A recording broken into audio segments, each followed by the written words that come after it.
Los voy a invitar a nuestro living, vengan, acérquense, porque hoy tenemos un invitado que nos va a responder en torno a todas estas preguntas retóricas que yo estoy haciendo de alguna manera. Rubén Otero es sobreviviente del crucero General Belgrano. Exactamente. Bienvenido. Bueno, muchas gracias por la invitación. Y bueno, sí, la verdad que hoy es un día muy especial para todos nosotros porque sabemos lo que pasó hace 43 años y bueno, fuimos partícipes de esa gesta y la verdad que hoy con orgullo podemos decir que lo hicimos por todos los argentinos, ¿no? Y por nuestro país, por supuesto. Una fecha que moviliza, ¿no? Sí, moviliza y bastante.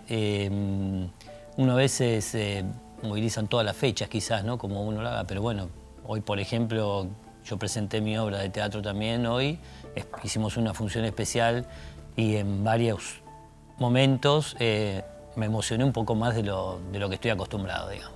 Hoy se habla más del tema. Todos sabemos que las Islas Malvinas son argentinas y eso es así todos los días. Pero hoy se pone el foco en aquello que pasó, en la historia, en cómo se llegó a estar hoy como estamos. Escuchabas recién lo que decían en torno a esto de la autodeterminación de los pueblos. ¿Tenés alguna opinión formada en relación a esto de se elige con los pies, se elige con las manos, ¿no? Que Mirá, tanto debate genera. Esto es una cosa que es muy político todo. Sí, claro. Y yo tengo la suerte, yo creo que dentro mío, que yo no mezclo la política con Malvinas. Qué bien.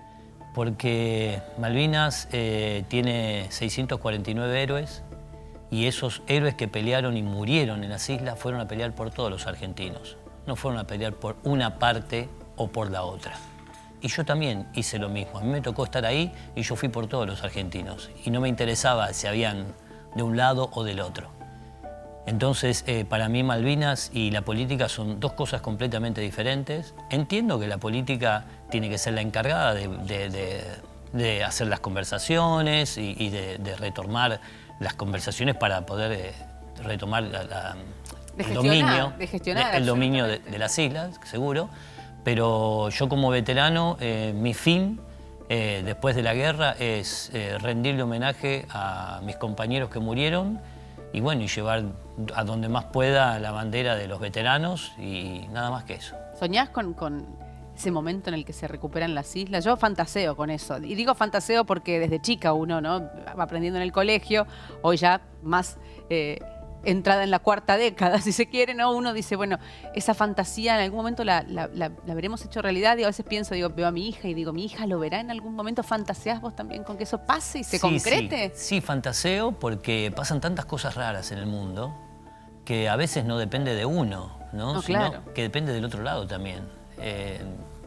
Uno tiene siempre alguna ilusión, alguna cosa ahí que dice, mañana viene uno del otro lado y dice, esto no lo quiero más, quédenselo ustedes. Bueno, que suceda. Hay muchos intereses en el medio, a veces es difícil que la política no se mezcle, pero sí retomo algo que vos decías y es, esto nos tiene que unir a todos, no tiene que trascender estos dimes y diretes que hay en el mundo de la política y nos tiene que unir en una lucha en común y en un reclamo en común. Quiero que me cuentes tantas cosas. Pensaba allí, uno dice, bueno, sobreviviente del hundimiento del Ara. Es tremendo el título, ¿no? ¿Cómo es ser sobreviviente del hundimiento del Ara Belgrano? Que bueno, tantas veces lo estudiamos, lo leímos. Estabas ahí, hoy pudiste volver a tu casa, pudiste regresar. ¿Cómo fue atravesar todos esos días allá? Me pregunto si te acordás cuando recibiste la convocatoria. Contanos un poco ese raconto. Todo me acuerdo, sí.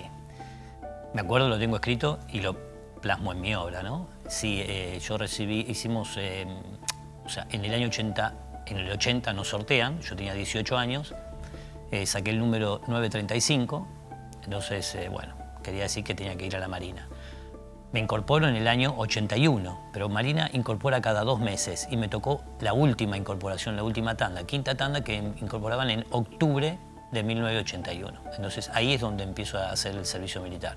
Hice 2 meses de instrucción hasta diciembre y en diciembre me dan un nuevo destino que es el crucero General Belgrano. Entonces yo el 1 de diciembre de 1981 ingreso al crucero General Belgrano como dotación permanente del Belgrano. ¿Imaginabas No. que ibas a ir a la guerra en ese momento? No, en ese momento no, nada que ver. Era una cosa ya Iba un buque de 186 metros de eslora, o sea, casi 2 cuadras de largo, 18 metros y medio de ancho, de manga. Una mole impresionante de acero que la primera vez que lo vi no entendía cómo podía ser que eso pudiese flotar. Bueno, a partir de ahí empezó a hacer el servicio militar en el crucero. Hicimos una navegación de instrucción a fines de enero del 82. Salimos de Puerto Belgrano, visitamos Puerto Madryn, Ushuaia, Punta del Este y retornamos a Puerto Belgrano. Y el buque entra en reparaciones, en el mantenimiento anual que se le hace. Hasta el 2 de abril, que ese día a la mañana nos ordenan desembarcar, formar en tierra y nos informan que la bandera argentina volvía a flamear en el cielo de Malvinas. Ahí ya empieza a cambiar un poco las sensaciones. ¿En qué sentido? Uno sabe que está en una unidad militar, que si hay guerra es muy posible que nosotros, las islas están en el mar, se llega con barcos, claro, o sea, todos los caminos llevaban al mismo punto. Claro. Pero siempre pensando en que no iba a llegar la guerra, o sea, ya se hizo la recuperación, todo, pero después iban las negociaciones. Bueno, nosotros zarpamos de Puerto Belgrano el 16 de abril y navegamos unos días hasta Ushuaia, hicimos un reprovisionamiento de víveres y combustible y municiones y después zarpamos de Ushuaia y nos ubicamos al sur de la isla de los Estados, que era nuestra zona de espera, a ver qué pasaba. El 1 de mayo recibimos la orden de atacar a la flota inglesa, que estaba al este de Malvinas. Antes de todo esto, ¿pudiste hablar con tu familia? ¿Saludaste? ¿Te abrazaste? Sí. ¿Hubo un diálogo? ¿Me estoy yendo? ¿A quién dejabas acá? Me imagino, no sé, a tus padres, ¿no? El fin de semana anterior yo me escapé del crucero diciendo que iba a Punta Alta, que es la ciudad que está ahí contigua a Puerto Belgrano, porque tenía una familia amiga que siempre iba y yo me quedaba a dormir en la casa de ellos. Entonces dije que iba a Punta Alta y salí del fin de semana ese anterior al 16 de abril y no fui a Punta Alta. Hice dedo, me subí a un micro, me subí a un camión y llegué a Buenos Aires. Yo quería ver a mi viejo, a mi vieja y decirles, ¿no?, que no se hagan ningún problema. Yo tenía a mi papá que estaba enfermo con cáncer en cama, ya estaba bastante mal, y darle la tranquilidad a ellos de que no pasaba nada, que el crucero era un buque muy viejo, muy antiguo, que no íbamos a ir a la guerra. Digo, y de última, si llega a pasar algo, no se hagan ningún problema, yo me pongo el salvavidas, me tiro en una balsa y espero que me vengan a rescatar. Estas son las palabras que yo le dije a mi papá y a mi mamá antes de volver a Puerto Belgrano y embarcarme en el crucero. Y lo hiciste. Y salió tal cual. ¿Lo hiciste? Con algunas cosas, sí, y pasó así. Nunca pensé también, muchas veces me preguntan si tenía miedo, si pensé que en algún momento me iba a morir. Y yo nunca pensé que me iba a pasar nada. Nunca, jamás tuve esa sensación. Cuando estuviste allí te dijeron, bueno, el 1 de mayo me dijiste que era... El 2 de mayo cuando dijiste, el 2 de mayo fue ¿vamos a atacar a la flota? No, el 1 de mayo, no, la orden era esa, pero yo no sabía. Yo era un colimba que hacía guardia, estaba en el interior del buque y yo no sabía para dónde estaba yendo el crucero, para allá. O sea, nosotros recibíamos orden, cubrir, hacer zafarrancho de esto, lo otro, y hacíamos lo que nos decían. Pero cuál era la orden y claro, la misión la sabían solamente los jefes. Fueron a atacar a la flota. Claro. ¿Y qué pasó? La misión era hacer un ataque en pinzas. Por el sur estábamos nosotros con el Belgrano, junto con el destructor Bullard y el destructor Piedrabuena, y en el norte de las islas iba el portaaviones 25 de mayo junto a la fragata Santísima Trinidad y Hércules. Cuando estamos yendo hacia el lado de la flota inglesa, ese 2 de mayo por la madrugada se aborta la misión porque en el norte de las islas no había suficiente velocidad de viento y los aviones no podían despegar del portaaviones. Entonces nos ordenan que cambiemos de rumbo hasta que ver si cambiaban las condiciones climáticas o recibíamos otra orden y naveguemos pro al continente. En ese cambio de rumbo y navegar pro al continente, a las 4:01 de ese mismo 2 de mayo fue cuando pegó el primer torpedo del submarino inglés, el Conqueror. Me imagino todo oscuro, de noche, ¿no? Digamos, una situación... El agua helada, el clima frío, ¿no? Cualquiera que haya estado en el sur sabe que el clima es frío en toda época del año. Mayo, frío, hasta nieva en mayo. Sí. ¿Cómo fue ese momento, ese instante? Allí sí me animo a preguntarte si tuviste miedo, porque en ese momento sí decís... Sí, sabés que es algo que yo no me acuerdo de haber tenido miedo. Okay. Pero te explico, aparte después analizándolo me doy cuenta... Uno después, hablando con gente, el miedo te paraliza. O sea, el miedo te deja duro. yo en ningún momento me quedé duro. Ayudé a compañeros, cumplía todas las órdenes que me daban. O sea, no tenía miedo, simplemente tenía que pasar como escalón en escalón, ¿no? Okay. Bueno, hacemos esto, hacemos aquello, hacemos lo otro, hasta el momento del abandono. Sí, como cuando hay algo que resolver en la vida, ¿no? Hay algo que resolver. Hay una urgencia, Exactamente. A veces la vida te pone en ese lugar y dices, bueno, esto lo tengo que resolver ya, tengo que hacer algo frente a esto. Y con la suerte también de que habíamos sido muy entrenados. O sea, estábamos muy entrenados toda la dotación porque habíamos hecho infinidad de zafarranchos, de cubrir antisubmarino, antisuperficie, antiaéreo, todos zafarranchos, según qué tipo de ataque recibíamos, estábamos todos preparados para eso, ¿no? Y bueno, llegó el momento del zafarrancho, que no fue un zafarrancho, sino fue una cosa real, un zafarrancho real era. Yo tengo que preguntarte... lo que quieras. ¿Qué es un zafarrancho? Porque... Bueno, el zafarrancho es la práctica. Okay. O sea, suena la alarma de combate y dicen cubrir zafarrancho antisubmarino, por ejemplo. Entonces, cubrir el puesto de combate que tenés asignado para cuando te ataca un submarino. Ese es el zafarrancho. Bien. Lo implementan y ¿qué pasa? ¿No funciona? ¿Vuelven a recibir un ataque? No se llegó a activar el implementar. Zafarrancho. Nada. No se pudo avisar absolutamente nada porque no detectamos nosotros al submarino. Wow.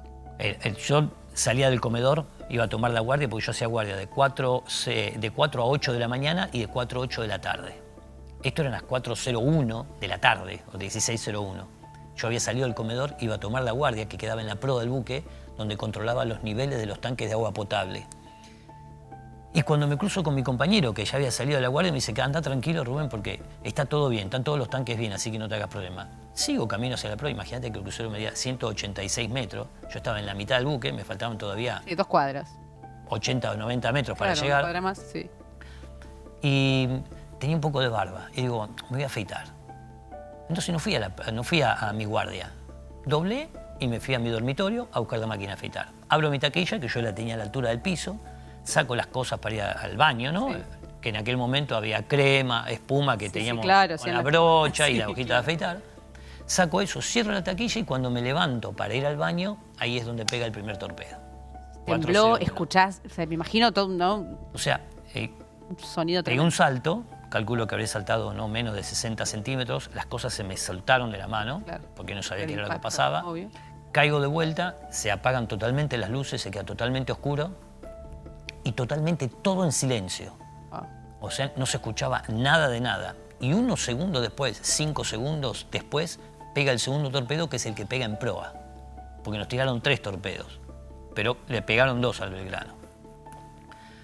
En ese momento se empieza a correr la voz, diciendo, fueron los ingleses, nos atacaron los ingleses. Bueno, abro la taquilla de vuelta. Yo tenía una linternita porque siempre en el interior del buque están las luces muy apagadas para que la gente que está descansando pueda descansar. Prendo la linterna, saco el salvavidas, saco un gabán, un saco que tenía y empiezo a caminar como puedo, saltando los colchones, las camas caídas, todo lo que estaba en el piso y con un humo que ya era un olor muy acre, muy pesado, que era bastante difícil respirar. Sí. Y empiezo a caminar hacia la salida, o sea, subo las escaleras y salgo a cubierta principal. Cuando salgo a cubierta principal, el buque ya estaba más inclinado. En el piso había petróleo porque los que iban saliendo del interior sacaban petróleo para afuera de los tanques que se habían roto. Era un jabón la cubierta. Y empecé a caminar hacia popa, agarrándome por donde podía, que era donde estaba mi balsa. Y nos van dando órdenes diciendo, teníamos que tirar unos tambores de combustible que estaban del helicóptero que quedó en el hangar, los tiramos al agua porque el incendio que estaba en el interior del buque era muy posible que salga a la superficie. Puede explotar. Y se podía explotar todo eso. Tiramos munición de cañones de 5 pulgadas hasta que nos dicen ir todos a la banda de estribor y ahí esperábamos a ver que el Departamento de Control de Avería trataba de ver cómo podía hacer para que detener la entrada de agua hasta que a las 16 y 23 minutos dan la orden de abandono porque era imposible. 16 y 23. O sea, de las 4 de la mañana... 4:01 de la tarde. Ah, 16, pensé que era 4 de la mañana, ok. 16:01. 16:23. Yo dije imposible. En 20 minutos. O sea, en 20 minutos... Nos dieron el abandono. Empezamos y ahí te tiraste el agua con el salvavidas. Y... tiramos la balsa. Sí, claro. La balsa se empieza a inflar, se infla al revés, con el piso para arriba y con el techo para abajo. Mira. Aprovechamos el subir y bajar de las olas y cuando la balsa subía, como nosotros la tenemos agarrada con una soga, subíamos con la soga y la teníamos. Y cuando bajaba la ola, la teníamos bien fuerte y la ola hacía que la balsa se ponga así. Cuando subía de vuelta, Nosotros, Juan, la empujamos y la pudimos dar vuelta. Ok. Y ahí me dicen... la balsa. ¿Había balsas para todos? Sí, sobraban las balsas. Ok. ¿Se suben a las balsas? Y bueno, y suben a la balsa y yo empiezo a empujar. Yo me estaba del lado del casco del crucero, empujando con las manos para separarnos contra el casco, ¿no? Y no nos podíamos separar. El viento y la corriente llevaba la balsa para la proa. Cuando llegamos a la proa y veo que están todas las chapas rotas del impacto del segundo torpedo que la destruyó como 15 metros y quedaron todas las chapas abiertas. Grito y aviso, digo, saltemos porque la balsa se rompe. Yo ya veía que estaba pegando con las chapas. Y salto a una balsa que estaba al lado. Pasé por adentro de esa balsa y salto a otra. Me siguen el suboficial Cudina y el cabo segundo Vilares, los dos de mi división. Pero cuando el cabo segundo salta, se resbala y se cae al agua. Me miraba, que yo casi ni lo conocía porque estaba lleno de petróleo. Me decía, Rubén, ayúdame a subir. Yo lo agarraba del brazo para levantarlo y se me resbalaba porque la superficie estaba llena de petróleo. Y se me resbalaba y se me iba para abajo. Le pido ayuda a otros dos compañeros, otros dos tripulantes de la balsa, que lo agarran de las axilas. Yo lo llegué a agarrar del cinturón y lo pudimos subir. Y la balsa da un giro y vuelve a estar nuevamente al lado del Belgrano. Pero ya no había más casco, ya se había hundido. Entonces el agua subía sobre la cubierta. Y cuando bajaba, caía en forma de cascada sobre nosotros y se nos metía dentro de la balsa. Cuando solamente lo único que teníamos era remar con las manos para tratar de separarnos, aparece de abajo del Belgrano una burbuja gigante de aire que formó como una ola que nos dio un empujón y nos comenzó a separar despacito. Y ahí es cuando ya no nos acercamos más al Belgrano. ¿Cuánto tiempo estuviste allí en esa balsa hasta que te fueron a rescatar? Sí, bueno, estuvimos 41 horas nuestra balsa. Estuvimos toda esa tarde, la noche del domingo, todo el día lunes, el lunes a la noche y el martes a media mañana nos rescataron. 41 horas arriba de una balsa, obviamente sin nada para comer y me imagino el frío. Sí, teníamos una bolsa de supervivencia. Bien, ok. Que la primera mañana vuela una, o sea, esto fue el domingo, pasamos el domingo a la noche, el lunes a la mañana vuela un avión sobre nosotros, que la cabina nos hace enseña con una linterna y el jefe de la balsa, que era el teniente Morris, nos dice, bueno, vamos a abrir la bolsa de supervivencia si alguno tiene ganas de comer algo, ¿no? Entonces ya nos habían avistado. Bien, ok, ya. Me acuerdo que comí 2 terrones de azúcar nada más, ni tomé agua. Pero saber que alguien los avistó, saber que alguien iba a volver, claro, ¿no? Es lo que, bueno... ya nos detectaron, saben que estamos acá. Hay allí una esperanza de Seguro. que los vayan a buscar. Rubén, ya me estoy quedando sin tiempo, sí, pero de verdad que quiero agradecerte por haberte acercado hoy aquí, por ser parte de esta edición. Para nosotros la presencia tuya también es en representación de todos aquellos que fueron y que lo dieron todo. De verdad, el agradecimiento real, de corazón, no solamente por estar aquí sentados, sino porque sé que lo dieron todo por cada uno de nosotros que estábamos acá. Exactamente. Así que de verdad que el agradecimiento es total. Muchísimas gracias. Absoluto. Muchísimas gracias. La verdad que estamos teniendo día a día un reconocimiento más profundo de toda la gente, que es lo que más nos interesa a nosotros. Y bueno, simplemente déjame decir que ahora no tengo programada otra función de mi obra. Quiero que nos cuentes, mira, lo de la obra de teatro y que nos dejes lo que tengas ganas de decirle a los argentinos y de compartir en relación a esto. Quiero que el aire sea tuyo. Bueno, esta obra de teatro cuenta esto que yo te acabo de contar, con algunos detalles más, por supuesto. Dura 70-75 minutos. Tengo una balsa en el escenario que me la cedió la Armada, donde en un momento invito a la gente a que suba. Ahí estamos viendo imágenes. Y cuando la gente sube y se mete en la balsa, después cuando bajan me dicen, Rubén, es algo espectacular lo que vivimos, les encanta la experiencia. Canto muchas canciones, es muy musical, de rock nacional, algunas toco temas también, 4 cancioncitas que tocaban los Beatles. ¿Por qué los Beatles? Porque tuve una banda Beatles yo, después de la guerra, ganamos como mejor banda Beatles de Latinoamérica y fui a tocar a Liverpool, te iba a decir, a la caverna. Wow. Y estuve tocando en donde tocaban los Beatles cuando eran chiquitos, digamos, ¿no? Cuando eran pibes. Bueno, avísanos cuando tengas una fecha, porque lo vamos a compartir. Bueno, sí, Está sí, hecha la yo invitación. eso lo aviso todo en mi red, digamos. Bueno, estaremos por supuesto que en contacto. Otero Rubén para F. poder darle la difusión. Y ahí se van a enterar. Pero bueno, ahora claro. las únicas 2 funciones que tengo ahora programadas por ahora es el sábado que viene en el Teatro Pepe Soriano, que es en Benavides. Pero me parece que como lo organiza la municipalidad, es para la población, digamos, para los vecinos del lugar, Tigre. Sí, y después tengo el 9 de mayo en la Universidad de Loma de Zamora, La Matanza. La Universidad de La Matanza, 9 de mayo. 9 de bueno, mayo. está la fecha ahí, entonces bueno, está bueno. Esa está buena. ¿En qué redes? Otero Rubén F. Perfecto. Se pueden encontrar tanto en Facebook como en Instagram. Bien. Una frase que nos quieres decir, algo bien cortito que quieras compartir antes de irnos, algo que tengas que compartir con la gente en relación a esto. Que no olvidemos que los héroes de Malvinas son los que murieron, los que venimos, los que llegamos a estar vivos acá en nuestro bendito país, somos los encargados, los principales encargados de mantener viva esa memoria, porque cualquiera de nosotros que pudimos volver, hubiésemos sido uno de ellos, ¿no? Entonces, nuestra misión es mantener siempre viva la memoria de ellos, y gracias a toda la gente que día a día nos recibe con mucho más cariño, más afecto, y tengo el teléfono que me explota de todos los saludos de muchos amigos. Y cuentan con todos nosotros, ¿eh? Estamos todos los argentinos acá también para seguir con ese reclamo.